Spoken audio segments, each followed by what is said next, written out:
This call is now being recorded. Welcome to the V2V Podcast Survivor Series. My name is Marcus Parrish, and with me today is Alexei. Today we are talking to TJ Nilssen.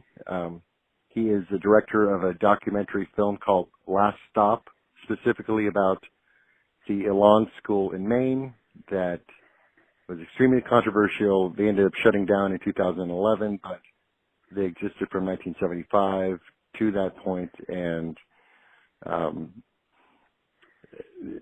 he's going to kind of discuss his film and the troubled teen industry in general, and we're just going to see where this goes because it's obviously something that we're continuing to talk about on this channel and in the series, so I guess we'll just leave it at that, and welcome, TJ.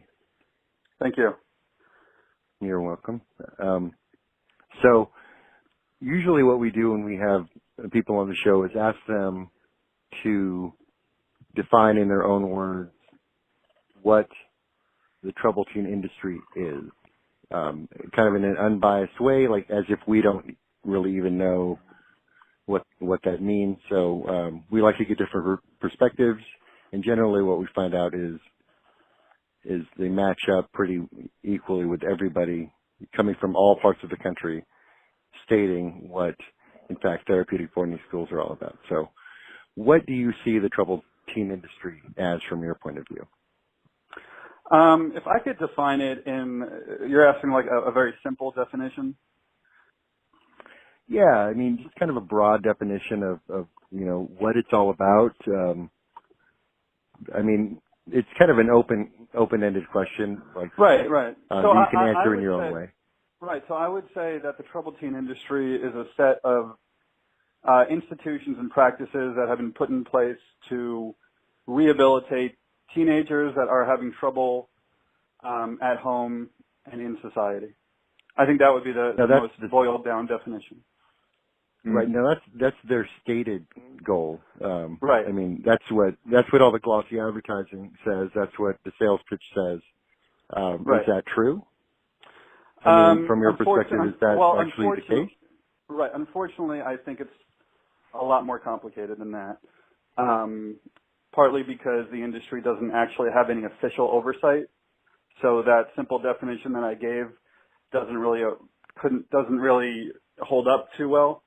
In a perfect world, it would, but because of the lack of oversight, the lack of training, a lot of these institutions start to become abusive. Right. Are you familiar with institutions that are currently active, or have you limited your research to Elan specifically? Well, I know that there's still a lot of troubled teen institutions out there that are still practicing, that are still controversial. I don't know about a lot of them because there's millions. Right. So I can't pinpoint anyone. I just know about the one that I went to, where Sure. it came from, where the influence came from, where the practices came from, and how it expanded out. So I can't pinpoint any that are active right now. I think is the Judge Rottenberg, is that what it's called, the Judge Rottenberg Center or something like that? Yeah, that's still active. Yeah. Yeah. So there's one. But otherwise, I mean, we're aware. We're personally aware of many, and we do investigative research shows on specific programs that are still in operation in order to spread awareness about what they say they are compared to what they actually do, and whose credentials to do what they say they are capable of doing. And what we found. And can I add one more thing real quick? Yeah, go ahead. The definition that I gave, and I should put this forth before we continue. When I did this project and started this, first of all, I'm not an activist. You know what I mean? I'm not here to fight this problem. Right. Because I do think that there are places that need to exist to help kids that are having trouble with their lives. Do you know what I mean? Oh, likewise. Yeah. No, in Mm. fact, part of what this is about, part of the search or this process that we've been doing for 6 months, this series, is really to not only expose bad practices, but to truly search for, and we haven't found it yet, frankly, but a good place. Right. A place that's ethical and kind and communicative and actually cares about kids and has a staff that is not only qualified but eager to help. And we just haven't found that place yet. They may exist, but either they're not and I'm sure doing they a lot do. of effort. Yeah. Right. So until then, until we can find a business model and a group of people that actually is doing quote unquote the right thing, so that we can perhaps have a talk with them and then maybe even redirect parents of troubled teens to go there to serve Right. as advertising in a sense. We're going to keep on uncovering, kind of like what you did with The Last Stop. This wasn't, I want to get more into talking about the film itself, but, Right. that certainly wasn't advocacy that you're, we're getting a copy sent to us in the mail. Mm-hmm. I've only seen the clips, but, so that's going to be really interesting to see the full version. But I saw the little documentary from NBC years ago that it sounds. I guess I don't know if you based a lot of that on that or got inspiration to do the documentary from that expose. But the inspiration it was came from really my- interesting and harrowing, and your own experiences, of course. Yeah. So what? All right. So you went to Elan, yeah? Yeah, I was What in was Elan that like from for you? I was in Elan during the later years from 2005 to 2000 and I believe it was 7. Maybe near the end of 2007. Now, the two people you had on prior to me, Anne and Mark, they were there way before I was. And right, I think Mark only went in 1 year, 1975, like near in the early days, for sure. Yeah, he was there in 75, and then Anne was there, I think, during the early 80s. And that time was really like the zenith. That was when Elan was really in full force, when it was growing very rapidly. They had multiple campuses, more people working there, a lot more kids. And that was also when a lot of the practices were a lot more brutal than they were when I was there. It was still pretty brutal, and it was still pretty extreme. We still had the general meetings where, 50 people come up and scream in your face, kids being put in corners for months on end, right. Et cetera. But it had certainly calmed down in the sense that, they weren't putting people in costumes or beating them up in the ring. The ring was gone a few years before I came. So a lot of those more barbaric practices were gone by the time that I got there. I wonder, though, sometimes now you can like, and maybe Alexei, I'd like to hear from your point of view too. I think that sometimes those blatantly barbaric practices, they draw so much negative attention because it's obviously a negative thing. Right. That the schools get more subtle and are able to play more, I guess what would be more, I would define as more psychologically subtle manipulation, coercion, that kind of thing with. Right, and I still think still using like the peer-to-peer pressure from the leveling up and gaining more permissions and more freedom. Oh yeah, all that was but still to earn, there. But to earn that, you have to enforce the rules to the newer kids, the younger kids. So I know that stuff still exists, but it's not. It doesn't appear on the surface to be, well, certainly as horrific as some of these other practices. But I don't know if it's any less dangerous from my point of view. What do you? No. About that, Alexei? Go ahead. Alexei, are you there? Yeah, I am here. You have anything to add about that? I know that you had a kind of a combination different Yeah. methods I mean, used. I think on the surface it definitely, I think when I first went into TCI at 14, the first place I went to definitely had way more barbaric practices than the second place. However, When I was think that? that was 1996. Oh, okay. And then I went to the second place in 98, which was in Utah, and I think that was a lot more kind of subtle, but it still had parts of it that were bad. Alexei, can I think ask we've what lost program you were in?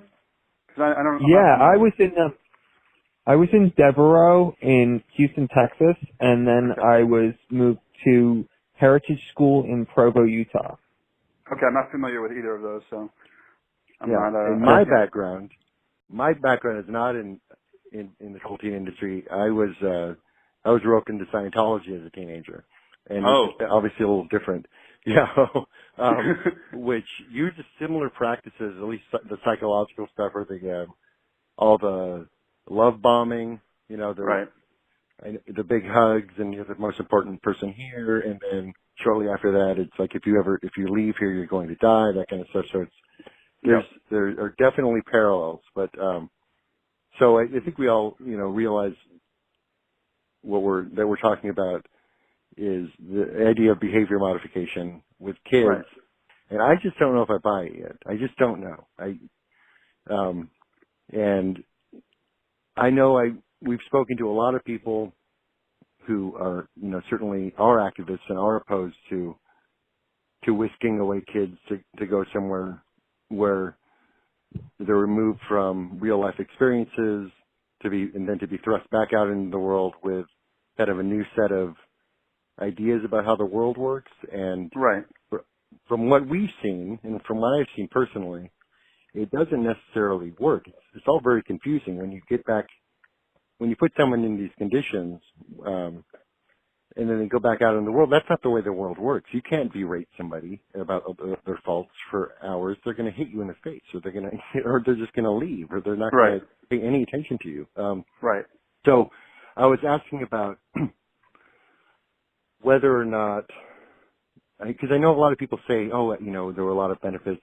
It was bad. It was hard. It was like tough. It was like brutal, but it changed my life. It set me on the quote unquote right path, and I was able to then begin as a young adult to live a normal life again. But I hear the counter so often too, like all these people,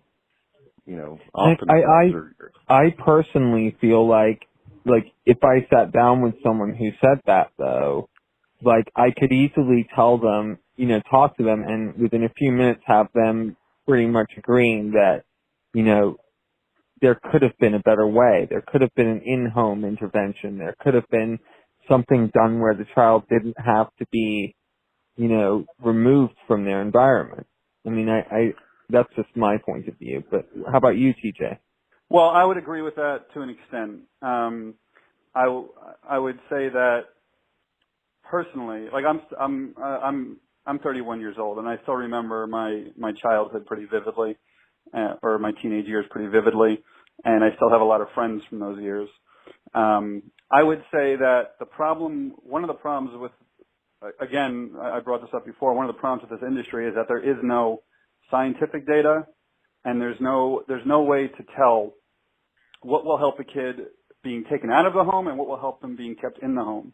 Because one of the practices of these schools is they don't really do any intake psychological profiling. They might do a little bit, like a little fake little test just to make sure, but really they just want the money.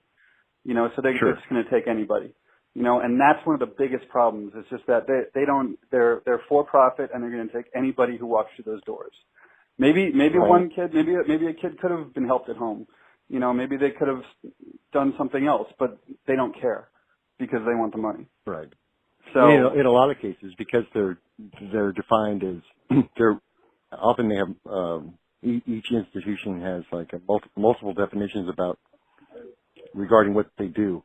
They're a school, they're a treatment center, they're something else, they're a camp, And so what happens is often, as opposed to a drug treatment center, like per se, insurance isn't accepted. So there's a lot of out-of-pocket paying, and there's a school in Utah. Which one is that called, Alexei? Can you refresh my memory? Which one? Oh, it's the one we just did the expose on. Heritage? No, I forget. Anyway, I forget the name of it. It's in Provo, Utah. Diamond Ranch, yeah. Diamond Ranch Academy. Okay, so Diamond Ranch Academy, out of pocket, is $130,000 to $150,000 a year. So I think in a lot of these cases, wow. and from the testimonials that we've received from kids who've gone there, their parents had the means and were just bored of being parents. In a lot of cases, like right. their kids smoked a joint. Oh, there's a great excuse to just remove them, get them out of our hair for 12 months, and I don't. In a lot of cases, I don't think the parents really care, or they've contributed to the trauma to begin with.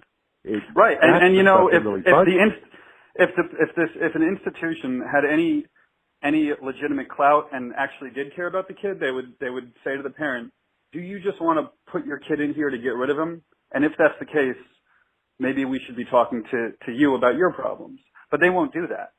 You know what I mean? No, they won't do that. And obviously because of the money involved. It's incredible. And this place specifically, I want to get to your documentary, but this place specifically, they're also a 501c3 nonprofit, which that blows my mind. I looked at their financials, and the director, he borrows $1 million a year out of the charitable fund. I mean, just outrageous. Right. And they say that they are dealing with kids on the spectrum, but who are also bad. And right. those two points of view don't really match up. Right. But so I mean in a kind of an extended way, I suppose we have kind of defined the troubled teen industry. So I'd like to talk and hear from you about what motivated you to make this documentary, and how did that happen?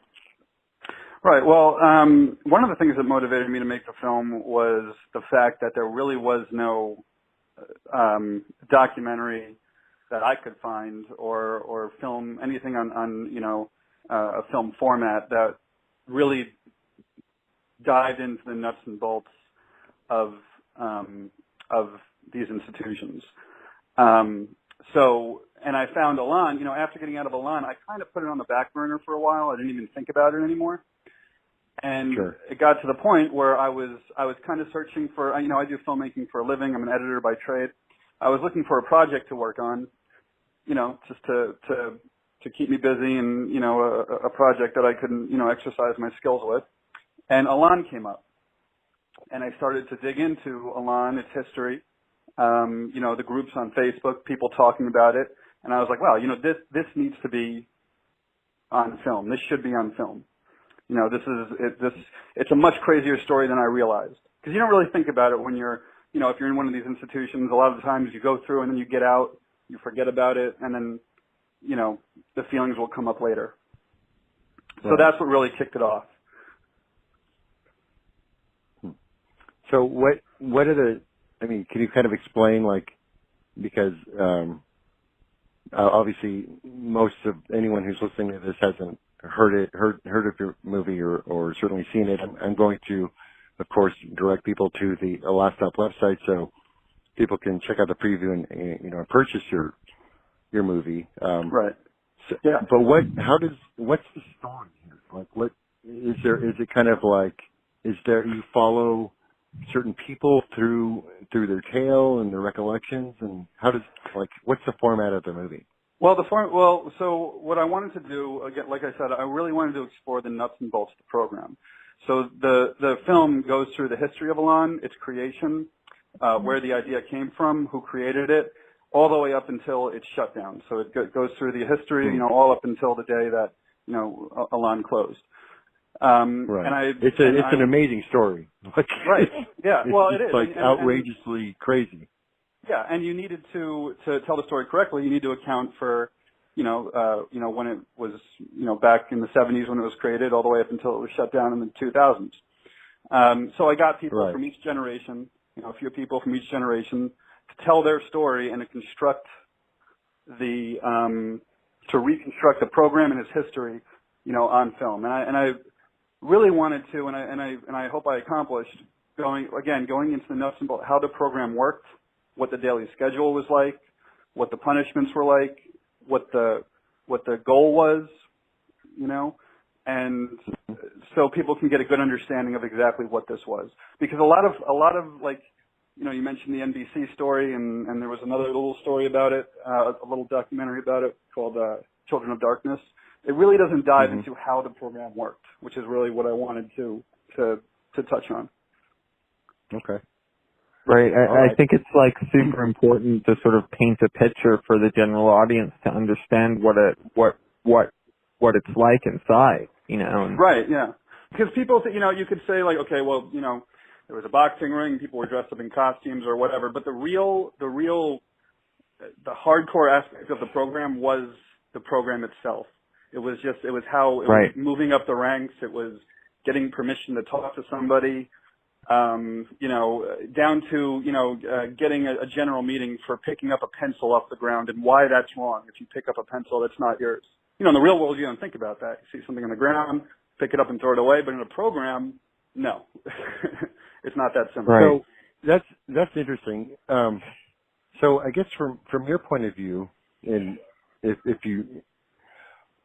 do you think that actually serves a purpose in the real world to like do that kind of thing? Or I mean, it obviously has some effect, but right. Well, here's what I'll say. I mean, how did it kind of affect you though? Well, here's what I'll say. That type of excessive, extreme analysis of yourself, why picking up a pencil off the floor is considered stealing, and why that relates to your troublesome pathology, and why, picking up a pencil off the ground is the same thing as stealing a car in real life. I understand the connection you're trying to make, but that can literally drive a person crazy when you're doing it day after day after day after day. And when again, it's not just a pencil, it's every little thing, taking the biggest brownie at the table, everything, it can drive a person crazy. Right. On a smaller scale, maybe you could look at that as, like how does that work with your mind, and how does that work with your thought process, but not on a constant grand scale. Sure, I'll give you a good example. So I manage a sober living home, and everyone's assigned chores, like a daily chore. You got to clean the bathroom, wipe down the kitchen counters, that kind of thing. It's just a normal thing that people do in homes that they live in. People pay rent here; they can come and go as they please. But if you miss a chore, you may get a writing assignment. You have to, and it's kind of more meditative. Like if you miss a chore during the day, and it's noted, you may be assigned a 500-word essay on the importance of doing your chore. Generally speaking, there's not enough. There's too many words to write to explain the importance of doing your chore, so it goes more into writing whatever it is that you feel like writing on two sides of one page. But it's not punishment. It's more meditating on why we all need to do this stuff together. And no one reads it. It's just an exercise. And it doesn't happen every day, because if it did happen every day, what that would mean is that you probably aren't suited to live here if you're not going to pull your weight. Right. But there's no, it's different because there's no coercion and no one berates you. And I mean, we're all adults for one thing. That it makes a little bit of a difference, but I don't know. I feel the difference about this stuff.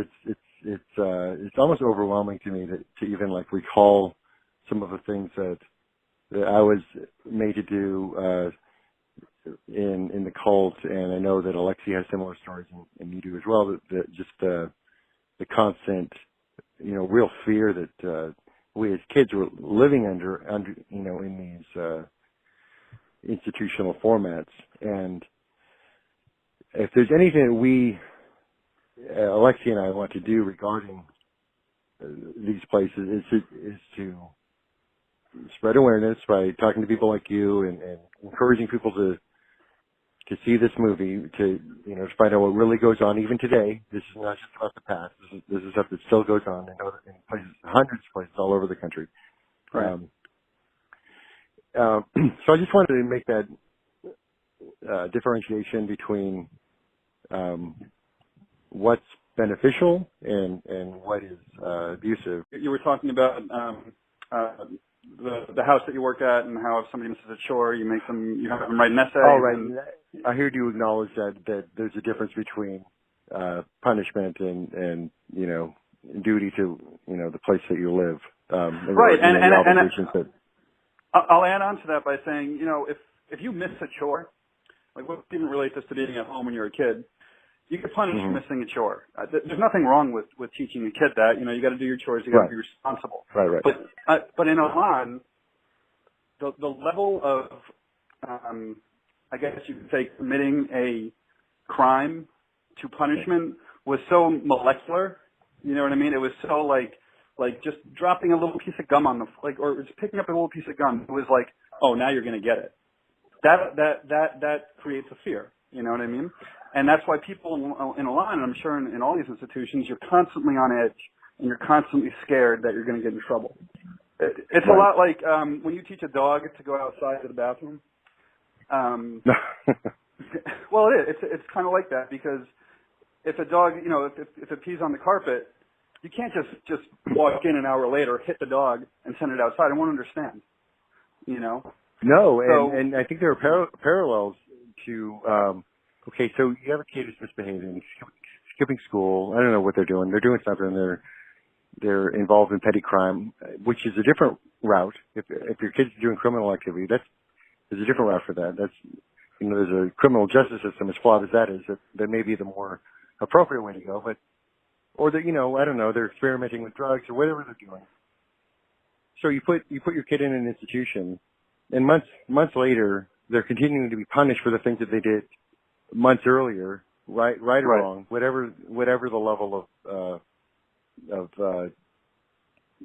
I guess discipline should have been back then is being applied much later, and I guess there would be like a cognitive dissonance that doesn't allow someone, or certainly a dog, peeing on the floor, and hours later you hit the dog being on the floor, or a kid who did something he shouldn't have done, and then months later you're still punishing him for it. It doesn't work. It's not effective. No, it doesn't. It's only going to drive the kid further into isolation and anger, insolence, fear, all those things that you're trying, or you're supposedly trying to alleviate. A lot of times you're just sinking the stuff deeper into their subconscious so that they may not react anymore because they want to get with the program and behave for fear of punishment. But once they're out in the world again, it's quite a different story. Right, and when you do something when you're a child, that's why parents really need to. And I don't know this, but or parents thinking of having trouble with their kids will these problems because there's a reason it's called the troubled teen industry. It's because it's for teenagers, even though there were very young kids in the program I was at. It was mostly teenagers. Sure. When you're at that when you're at that age, it's your natural proclivity to rebel. And that's not a good age to teach a kid something. I mean, it is kind of a good age to teach, but it's not a good age to teach kids core values that you need because they're going to rebel. Well, their brains are still developing. They don't have a lot of impulse control. I mean, these are known scientific facts. That it takes until someone's really about 25 years old before everything kind of solidifies into the real person that they will continue to be throughout the rest of their life. Until then, there's like synapses and impulses that are still kind of being developed and formed, and you're still kind of figuring out the world. Because as an infant, for instance, everything that a baby sees is brand new, like all the time. Like every new experience is that new thing, Right. And over time, of course, we start recognizing, oh, that's not a novel thing anymore. I know what that is. That's a dog. That's my puppy. That's my dog. Right. You know, and then there's another dog. Oh, you realize, oh, that's a different dog. There are two dogs now. And, right. As you go through life, you become used to things and it's harder to surprise people.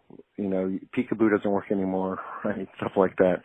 But so those same kinds of concepts of things being new, to someone young should be allowed.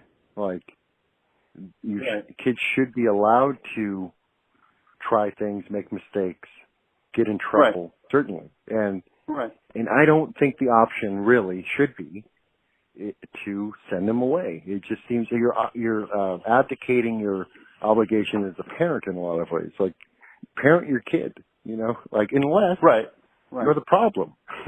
And in a lot of times that seems to be the case too. That the parents themselves are the issue.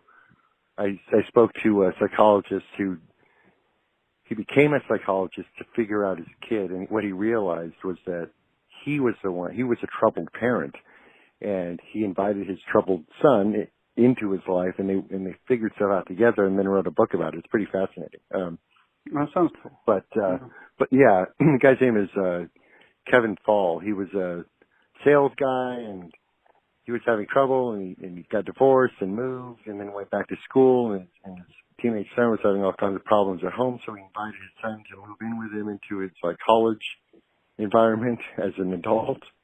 Right. And then the kid started having more problems. He was now he's on a college campus, he's drinking, partying, and what the parent did, what this guy did, was to further open himself up to letting his son express all this stuff to him, and they just figured it out. I mean, that's not the case with everybody, but there are situations where I know that there are different options, and I think that's really the message that I want. We're trying to convey here is that we're not necessarily bashing every technique that's used, even in these institutions, but the overall picture isn't good. Because I don't see people truly recovering. I see people, frankly, in a lot of cases, killing themselves or ODing on drugs or not thriving. Like Alexei had to get off the phone, but in his case, he really only, and he's in his mid-30s, and only really very recently has he, and partially because of what we're doing here, and has begun to kind of transcend all this stuff and realize that he's still not living under that shadow of these programs. It took a long time for him to kind of break out of his shell, and that's one of the reasons we started doing these interviews. It was and it allowed me to help him. And when I was telling one of the was looking, my goal was to create a conversation. I didn't about how and abuse and this and that. People are just going to walk away and be like, okay, that's bad. That's it. But it shouldn't. The goal should be, okay, well, what works, what doesn't, how can we fix the problems we have with kids that are having trouble in the world. That because there's a lot of kids that need help out there. There are. And no matter that, if some that talk to them or whatever at a younger age, they might be in a better place now. Still a lot of people out.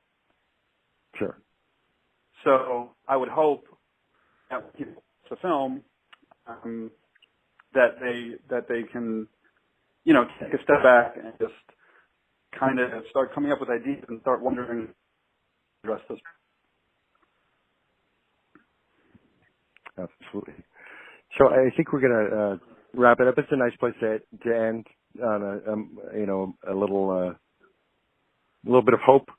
And I want to encourage people to check out your film, The Last Stop. I will post a link to it, and to also remind people that we're not just talking about the past. I know that you're looking backwards to what you and other people have been through, but this stuff still continues. You know, it's still going on. It's very hard to uncover because these are private institutions. They don't have to really disclose a lot of information to the public. I know that they're governed on a state-by-state basis, if you want to call it governed.